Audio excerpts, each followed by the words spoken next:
Ada istilah sedekah subuh. Kenapa waktu subuh orang bersedekah? Sebab pada waktu subuh awal hari Allah kirimkan dua malaikat. Apa kata malaikat yang pertama?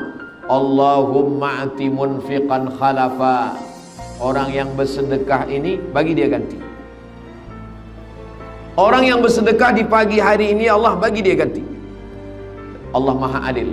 Yang tidak bersedekah pun Allah doakan, Allah kirimkan juga satu malaikat mendoakan dia. Apa kata malaikat yang satu lagi? Allahumma ati mumsikan talafa.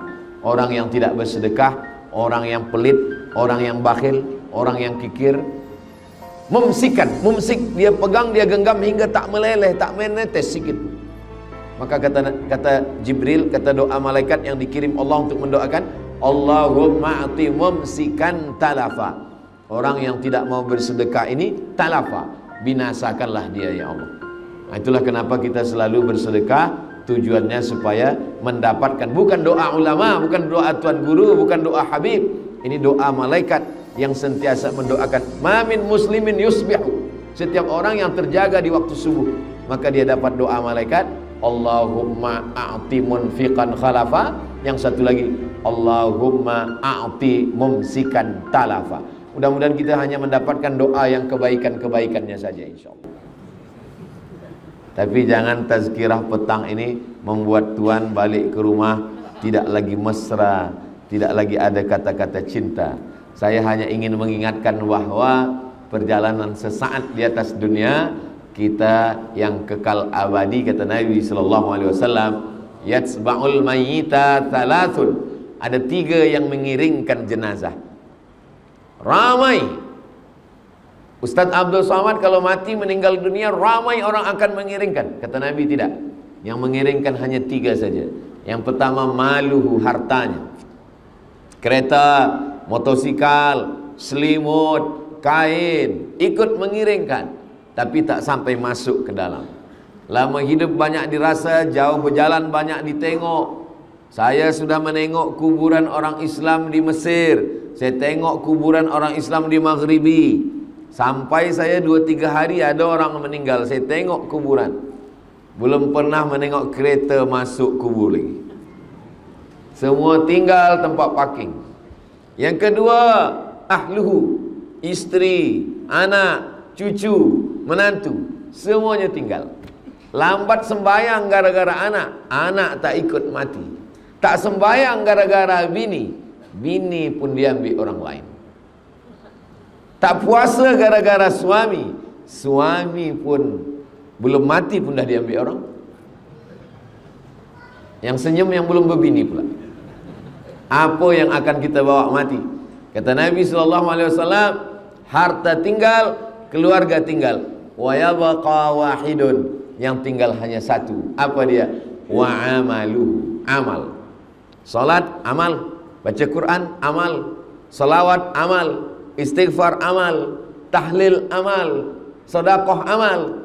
Haji, amal. Jihad, amal. Tapi di antara semua amal ini ada satu amal yang disebut Allah dalam Al-Quran. Manakala semua orang yang mati itu ditanya Allah Ta'ala, hai orang yang mati, apa amal yang kamu mahu kalau aku hidupkan lagi? Mereka semua menjawab, laula akhartani ila ajalin qarib, kalau engkau bagi aku hidup sekejap saja, fa as-saddaqa, kami mau bersedekah, saya mahu bersedekah ya Allah. Maka tepat sekali sumbangan infak fisabilillah, mihrab masjid, memperbaiki ruangan wudhu. Mihrab masjid memperbaiki ruangan wudhu. Mihrab masjid 5 kali imam sembahyang di mihrab, subuh, zuhur, asar, maghrib, isya, tarawih, tahajud, witir, idul fitri, idul adha, istisqa minta hujan, kusuf gerhana matahari, khusuf gerhana bulan. Tempat wudhu 5 kali sehari muslimat berwudhu. Wudhu subuh, wudhu duha, wudhu zuhur, wudhu asar, wudhu maghrib, wudhu isya, wudhu tahajud, wudhu Ramadan. Wudhu manakala masuk ke dalam masjid. Idza dakhala ahadukumul masjid, kalau kamu masuk masjid, fala yajlis, jangan duduk hatta yusalli rak'ataini, sembahyang sunat 2 rakaat. Dia pasti wudhu dulu ke dalam, mengalir. Tapi kalau kita bersedekah, jangan kita saja. tapi kita niatkan hadiahkan pahalanya untuk almarhumah mak, almarhum ayah, almarhum suami, almarhumah istri, almarhum anak, almarhum keluarga, maka kita yang hidup dapat, yang meninggal dunia pun dapat. Begitu sunnahnya, kata Nabi Muhammad sallallahu alaihi wasallam. Ya Rasulullah, kata Sa'ad, ummi matat, mak saya mati, afa atasaddaqu anha, saya bersedekah untuk dia sampai apa tak sampai? Kata Nabi, sampai. Ayyu sadaqatu afdal, apa sedekah yang paling afdal? Kata Nabi, suqya alma, memberikan air minum. Maka memberikan air minum, air untuk wuduk, air untuk mandi, air untuk basuh kaki, maka ini semua adalah mengalir sebagaimana mengalirnya air perigi sampai hari kiamat. Begitulah amal jariah mengalir buat kita semua. Ini kesempatan yang amat sangat baik. Bukan kita nak tolong masjid, kita tak perlu tolong masjid, masjid punya Allah, Allah Maha Kaya. Kita sedang menolong diri kita sendiri, sebab yang lain semua tinggal, semua putus. Dalam Sahih Muslim apa kata Nabi? Idza matal insan, kalau manusia mati, inqata'a, putus. Abdul Samad bagi tazkirah, selepas mati putus. Hadirin hadirat, muslimin muslimat, sila datang ke Masjid Ar-Rahim. Tazkirah akan disampaikan oleh almarhum Abdul Samad. Tak ada lagi orang datang. Orang datang manakala kita masih hidup. Tazkirah semuanya putus. Sembahyang tahajud, bila kita dah mati putus. Membaca Yasin putus. Membaca surah Al-Kahfi malam ni malam Jumat putus. Tapi ada yang tetap mengalir. Inilah dia mihrab masjid, inilah dia tempat wudu. Maka ini kesempatan untuk kita semua. Mengapa kita mesti bersedekah? Maka dalam beberapa hadis Nabi SAW memberikan alasan. Pertama, kata Nabi SAW, kullu mur'in tahta zilli sadaqatihi. Setiap orang yang mati nanti akan dibangkitkan di padang mahsyar. Tak ada tempat bernaung, tak ada tempat berlindung, tak ada payung, tak ada rumah, tak ada pokok kayu, tak ada gunung, tak ada bukit. Semuanya hancur lebur. Maka pada saat itu ada orang yang tenggelam kerana peluhnya hingga ke kaki. Ada yang tenggelam kerana peluhnya hingga ke pinggang. Ada yang tenggelam kerana peluhnya hingga ke leher. Maka di mana kita bernaung? Kata Nabi, kullu mri'in tahta zilli sadaqatihi. Orang akan bernaung di bawah naungan sedekah. Itulah kenapa kita perlu bersedekah, bukan untuk masjid, bukan untuk mihrab, bukan untuk tempat wuduk, tapi untuk diri kita di hadapan Allah ketika kita bangkit. Yauma yafirul mar'u min akhi, saudara kandung lari, wa ummihi, mak kandung lari, wa abi, ayah kandung lari, wa sahibatihi, istri lari, wa bani, anak-anak lari. Kawan tak ada disebut. Sebab kawan biasanya waktu senang, waktu kenyang, waktu lenang, waktu tenang. Kalau sudah susah, hilang. Orang menang banyak kawan, orang kalah punya teman sejati. Boleh untuk status FB esok pagi. Begitulah keadaan manusia. Maka yang disebutkan Al-Quran cuma 5 saja. Akhi, saudara, ummi, emak, abi, ayah, sahibati, istri, suami, wabani, anak-anak. Kelima-limanya meninggalkan kita. Kenapa? Likulli mri'in minhum yawma idzin sya'nun yughnih. Semuanya sibuk mengurus urusan masing-masing. Jangankan di dunia, selama di negeri masing-masing sebelum berangkat ke tanah suci, berkawan, bersahabat dekat. Begitu sampai ke airport, mulai masing-masing cop pasport, masing-masing mencari koper. Begitu sampai beg, semua sibuk dengan urusan sendiri, tak lagi kenal mengenal. Yang selama ini baik ramah, yang selama ini sopan santun, begitu sampai airport Madinah, semuanya sibuk, mana beg saya, mana. Dah dapat beg, semua dah keluar, baru dia tengok, oh ada Ustaz Abdul Samad. Belum lagi di akhirat, belum lagi di padang mahsyar. Semuanya sibuk dengan urusan masing-masing. Lalu di mana kita bernaung? Yang pertama, kullu mri'in tahta zilli sadaqatihi. Setiap orang bernaung di bawah naungan sedekah. Jadi kalau kita nak tolong Masjid Ar-Rahim, Saya bukan tolong mihrab, saya bukan tolong tempat wudhu, saya sedang menolong diri saya di padang mahsyar nanti. Begitulah niat kita dalam hati. Karena kalau kita mengatakan ini dari saya untuk mihrab masjid, ini dari saya untuk tempat wudhu, bila dia jadi nanti kita akan berkata, kalau tak ada saya maka tempat wudhu tak jadi, kalau tidak ada saya mihrab masjid tak jadi. Maka disitulah rusaknya amal kita. Kita sedang membuat persiapan untuk diri kita manakala nanti kita menghadap Allah Subhanahu wa ta'ala. Makanya kata Nabi SAW dalam sebuah hadis, hadis ini ada dalam Sahih Bukhari, ada dalam Sahih Muslim, rajulun tasaddaqa bi sadaqatin, ada orang yang bersedekah, fa akhfaha, dia sorokkan, dia sembunyikan, hatta la ta'lamu shimaluh, sampai tangan kirinya tak tahu, ma anfaqat yaminuh, apa yang diberikan oleh tangan kanan. Sebenarnya maknanya ini bukan tak boleh tahu.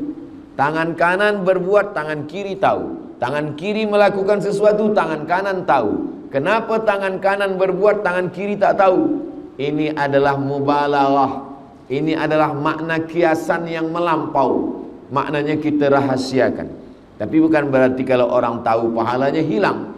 Karena sahabat Nabi bersedekah, sahabat yang lain tahu. Utsman bin Affan memberikan wakaf perigi Bi'ru Raumah. Semua orang tahu sebab hadisnya masyhur. Abu Talhah memberikan perigi namanya Bayrahah di depan Masjid Nabawi. Semua orang tahu. Abu Dihdah memberikan 600 batang pokok kurma. Semua orang tahu. Abdurrahman bin Auf memberikan sedekah kepada pejuang yang ikut perang Badar. Semua orang tahu. Itu menunjukkan bahwa kalau orang lain tahu, amal kita tetap baik. Yang tak boleh itu adalah riya dan sum'ah. Riya mempertontonkan amal, menampakkan amal. Sum'ah memperdengar-dengarkan amal kepada orang lain. Adapun kita berbuat orang lain tahu, kita jaga hati kita. Lalu box infak di hadapan kita. Duit dah kita siapkan, tak jadi kita masukkan sebab kita takut dipuji orang, atau kita masukkan supaya dipuji orang. Kata Imam Fudail bin Iyad, pendapat Imam Fudail bin Iyad ini disebutkan oleh Imam Al-Ghazali dalam Ihya Ulumuddin. Tarkul amal li ajlin nas riya. Tidak jadi beramal kerana takut dipuji orang, riya. Wal amalu li ajlihim syirik. Beramal kerana ingin dipuji orang, syirik. Tak jadi beramal, masuk poket, lalukan box, tak jadi beramal, riya. Kita masukkan ke dalam supaya dipuji orang, syirik. Tak jadi pun kena, jadi pun kena. Jadi kalau macam tu bagaimana? Sesuai dengan niat baik kita masukkan saja. Selepas itu kita beristighfar, minta ampun pada Allah. Apapun cakap orang, kita serahkan pada Allah. Wa ufawwidu amri ilallah, astaghfirullahal azim. Sebab bila tak jadi kita masukkan, kita dah riak. Jadi kita masukkan supaya dipuji orang, kita syirik. Yang tak boleh itu kita bagi tahu kawan, ni saya nak sedekah, tolong kamera on kan. Nanti kita nak buat video konten sikit, ini yang tak boleh. Adapun bahawa orang lain yang rekodkan dari jauh, maka dia mungkin nak bagikan motivasi supaya beramal, orang lain bersedekah, tak ada salahnya. Maka illa man rahimah rabbuh, orang-orang yang hati ini dijaga Allah. Mudah-mudahan kita termasuk orang yang hatinya dijaga Allah Subhanahu wa ta'ala. Yang kedua, kata Nabi sallallahu alaihi wasallam, orang yang bersedekah kana fi zimmatillah, maka dia senantiasa dalam perlindungan Allah Subhanahu wa ta'ala. Selama ini kalau kita nak dapat perlindungan Allah, salat sunat 2 rakaat. Usolli sunnatal hajat, saya sembahyang sunat 2 rakaat salat sunat hajat, supaya selamat dalam perjalanan, supaya tidak ada musibah, aksiden, supaya diberikan Allah kemudahan. Maka yang paling elok itu adalah sedekah. Maka ketika kita bersedekah, kana fi zimmatillah, maka dia senantiasa dalam perlindungan Allah Subhanahu wa ta'ala. Maka ketika kita berikan sedekah itu, sebenarnya bukan untuk masjid, bukan untuk surau, bukan untuk tempat wuduk, bukan untuk mihrab, tapi kita masukkan ini adalah untuk diri saya sendiri, supaya Allah menurunkan perlindungannya kepada kita, dijauhkan daripada riya, dijauhkan daripada syirik, dijauhkan daripada nifak munafik, dijauhkan daripada sum'ah, dijauhkan daripada ujub. Itu masalah penyakit-penyakit hati. Belum lagi penyakit yang zahir, berbagai macam penyakit sekarang, kolesterol, diabetes, gula darah, semua penyakit-penyakit. Belum lagi penyakit-penyakit yang nyata di akhir zaman, dari mulai LGBT, penyakit free sex, penyakit judi, penyakit khamar, penyakit narkotik, semuanya. Maka di antara cara untuk melindungi adalah di antaranya melalui sedekah. Karena Nabi berikan garansi jaminan, kana fi zimmatillah, dia senantiasa dalam perlindungan Allah, tanggung jawab. Zimmah artinya ahlu zimmah. Misalkan saya seorang khalifah, ada orang tak Islam, orang yang tak Islam ini di dalam tanggungan saya, maka mereka disebut sebagai ahlu zimmah. Maka dia tidak boleh diganggu, darahnya tak boleh ditumpahkan, hartanya tak boleh diambil, kehormatannya tak boleh dirosakkan, maka dia disebut dengan ahlu zimmah. Begitulah orang yang bersedekah, kana fi zimmatillah, dia di dalam lindungan Allah Subhanahu wa taala. Mudah-mudahan kita dengan sedekah-sedekah kita itu termasuk yang dilindungi Allah Subhanahu wa taala. 3. Dawu mardakum bis sadaqah. Obati orang yang sakit di antara kamu dengan sedekah. Selama ini kita tahu berobat dengan madu. Alaikum bisyifa'aini, hendaklah kamu memakai 2 obat. Pertama Al-Quran, yang kedua Al-Asal. Asal maknanya madu. Wa nunazzilu minal Qur'ani ma huwa syifa'. Kami turunkan Al-Quran ini sebagai obat. Kemudian pula madu dalam Al-Quran dikatakan syifa'un linnas, sebagai obat. Tapi kemudian ada orang lupa, Nabi mengatakan dawu mardakum bis sadaqah, obatilah dengan sedekah. Ada satu kitab ditulis oleh ulama Mesir, namanya Syekh Abu Amr Al-Misri. Judul kitabnya Gharaib wa Taraib Sa'ah wa Sa'ah. Diterjemahkan ke dalam bahasa Melayu, semua ada saatnya. Bercerita tentang ada seorang warga negara Saudi Arabia sakit, medical check up ke Amerika. Kata dokter di Amerika tak ada obatnya. Makan senang, tidur lelap, pergilah senang-senangkan hati. Nanti bila tuan-puan pergi ke hospital, doktor cakap makan tenang, tidur lelap, senangkan hati, itu maknanya malaikat maut dah dekat. Tak ada obat. Maka dia pun balik ke Saudi Arabia. Dia ingat tentang hadis Nabi Muhammad sallallahu alaihi wasallam, dawu mardakum bis sadaqah. Maka dia sedekah. Last sekali dia pergi sekali lagi ke Amerika, medical check up. Kata doktor, kami dah tengok awak sihat wal afiat, penyakit semua hilang. Doktor tu pula balik bertanya, awak makan apa? Awak makan herbal apa? Minum apa? Awak pakai ubat apa? Kata dia, saya tidak ada pakai ubat apa-apa. Saya hanya yakin dengan hadis Nabi SAW, dawu mardakum bis sadaqah. Ada seorang di Riau, di tempat saya, istrinya kena penyakit kanser di rahim, sudah sebesar duit bulat. Lalu kemudian dia yakin dengan hadis ini, dawu mardakum bis sadaqah, obati orang yang sakit di antara kamu dengan sedekah. Lalu dia amalkan bersedekah makanan, bersedekah pakaian, bersedekah. Lalu kemudian selepas itu dia cek balik, doktor mengatakan setelah kami cek ternyata kanser itu mengecil, kecil dan hilang. Jadi apa yang sudah dilakukan tentang hadis-hadis Nabi Muhammad SAW bukan hanya setakat iman percaya, tapi mujarrab. Mujarrab artinya pernah dicuba. Jarraba yujarribu tajribah mujarraba. Mujarrab artinya pernah dicoba oleh beberapa orang dan ternyata dikabulkan Allah Subhanahu wa ta'ala. Bila dikabulkan Allah berarti dapat dua-duanya. Sedekahnya dapat pahala dan kesihatannya dapat. Andai belum dikabulkan Allah SWT, tetap dapat 1. Andai sakitnya terus dan mati dia, maka matinya mati syahid. Dan dia usahanya untuk berubat itu sudah mendatangkan pahala, dan dapat juga dia pahala sedekah. Nah, ini yang ketiga, kata Nabi, dawu mardakum bis sadaqah, obatilah orang yang sakit di antara kamu dengan sedekah. Datang seorang lelaki menjumpai Imam Abdurrahman ibnu Mahdi, ahli hadis. Lutut dia bernanah, tak sihat-sihat, tak sembuh-sembuh. Kamu sudah makan ubat? Kata dia, saya sudah makan ubat.